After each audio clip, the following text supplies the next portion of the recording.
This is Makalea Maple Grove Farm, and today we're going to talk about how we take care of the soap after it is all mixed up and molded up.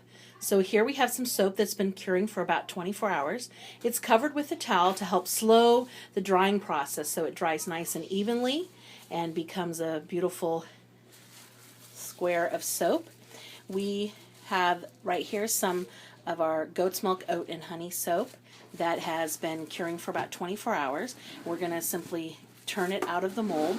The mold is just some 2x4s and plywood, and then it's covered with kind of a slitted open garbage sack that allows it and just pops very easily out of there.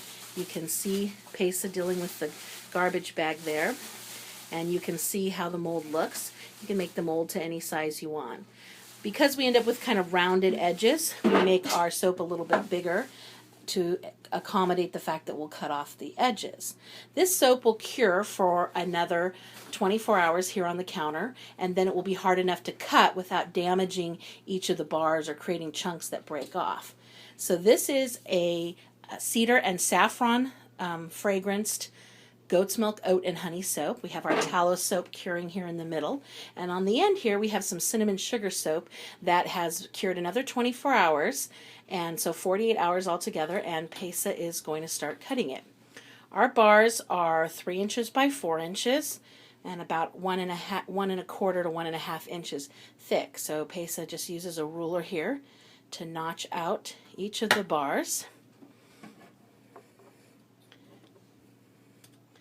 And then she'll score the lines and begin to cut through. Goat's milk, oat, and honey is a great soap for to use on your hands or your face or as a body soap because it's very moisturizing. All of those have very moisturizing property. We milk our own goats, some La Manchas here on the farm, and that's the milk that we use to make soap. We freeze it when it's milking season. And then we're ready to use the goat's milk all year long for our goat's milk soap. Pesa is our main soap maker here on the farm. And we stock about 7 varieties or fragrances of our goat's milk, oat, and honey soap. We also have wool-covered soap as well as shampoo bars for sale in our online farm stand, or if you come out to the farm, you can also get them here.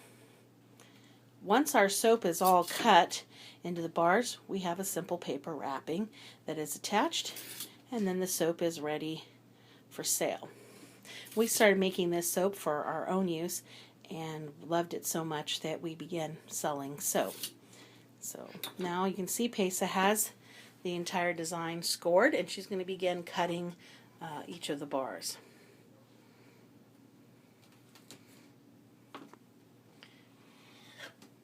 We use the edges that aren't perfect and then sell the rest of the bars in each batch. And there you go. That's how you cut the soap.